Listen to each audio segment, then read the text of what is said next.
Welcome to our Homeopathic Materia Medica learning series. This video is for educational purpose only.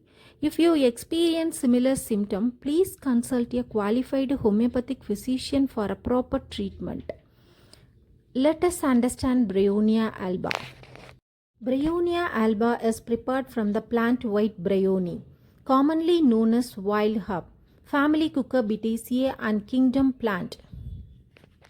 Bryonia alba, a remedy for a patient who becomes worse from the slightest motion. Bryonia patients are irritable. They want to be left alone. Even a small disturbance makes them angry. The great keynote of Bryonia is worse from motion. The patient feels better only by complete rest. Bryonia has intense thirst. The patient drinks large quantities of water at a long interval. Dryness is marked in Bryonia. Dry mouth, dry lips, and dry cough are characteristics.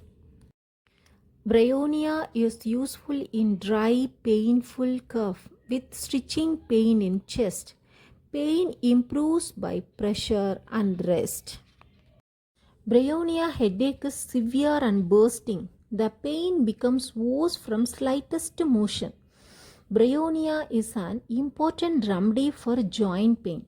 The joints are painful and stiff, and the pain becomes worse with the movement. Bryonia patients dislike movement. Even the slightest motion aggravates their pain. They prefer to lie perfectly still and feel better from pressure. The patients are irritable, dry, and intense thirsty. Remember, one remedy, one clear understanding. Subscribe to Health Talks with Dr. Seetha. Follow for simplified homeopathic learning.